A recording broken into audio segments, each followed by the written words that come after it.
everyone. Welcome to our Motivation Monday videos. My name is Ariana White-Levatich, and I'm a third-year doctoral student at Old Dominion University in the Educational Psychology and Program Evaluation program.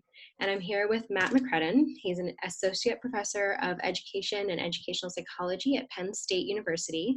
And he's also an associate editor of Contemporary Educational Psychology, and he recently guest edited a special issue for CEP on mixed methods in educational psychology. So he's going to answer some questions for us.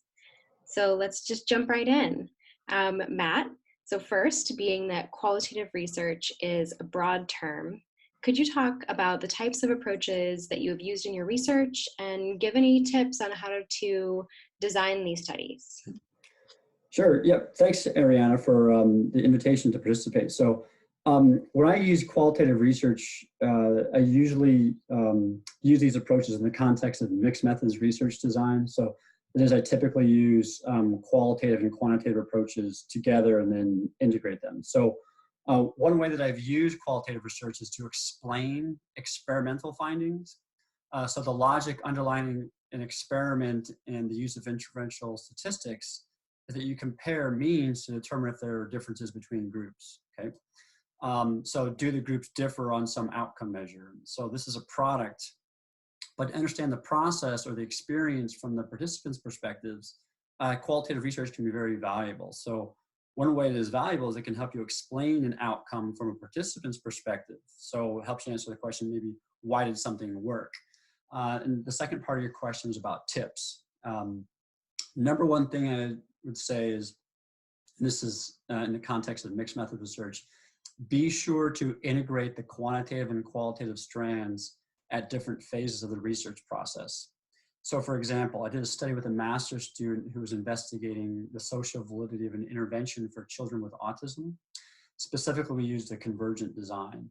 So essentially, when an intervention has social validity, parents are more motivated to continue the intervention after the researcher is no longer there. And that could also be for teachers as well. So what we did was give parents a survey, and this was used then to collect the quantitative data. And then we interviewed the parents. But what we did was develop the interview protocol based on the survey. So this serves several purposes for us. First, it allowed us to compare the quantitative survey data to previously published work that had used that instrument, but also allows us to ask questions about constructs from the survey to help us understand the depth of their thoughts and to add other ideas. So in other words, it allowed us to identify points of convergence or divergence between the two types of data. And it gave us insights that the survey alone would not have allowed. So. Sort of carrying through that question, what qualitative methods do you see as particularly well suited for motivation research specifically? And what are some understudied areas of research that could benefit in particular from use of qualitative designs? I think that interviews and think aloud data are particularly well suited for motivation research.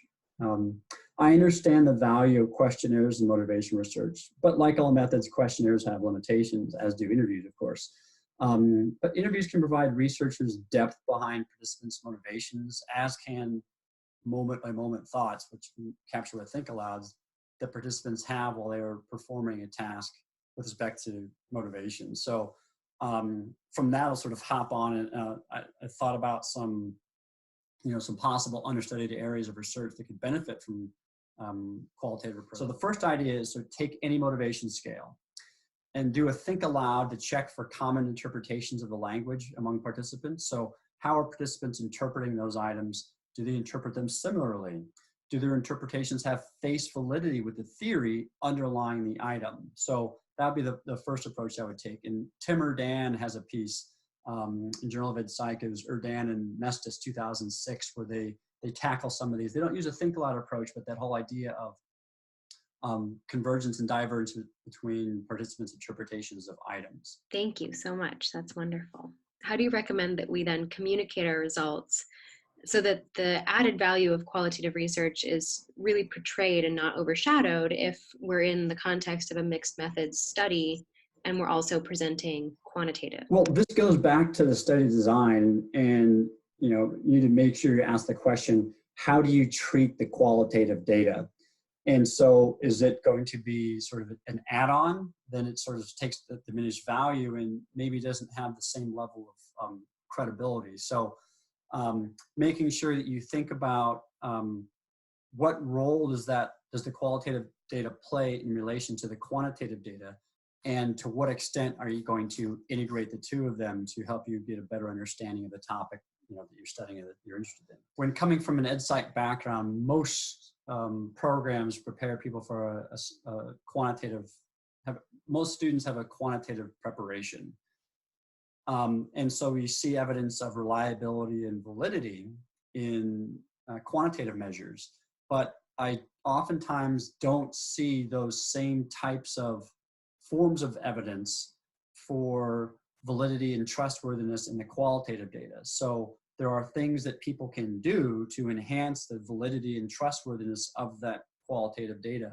For example, having an external audit, or using low inference terms to communicate themes. So there's lots of different approach, having member checking, where you go back to the participants and say, do you have anything you'd like to add to this? Is this an accurate summary of what you've said? Those are types of things you can do to enhance the validity of the findings. Those are all great. Thank you.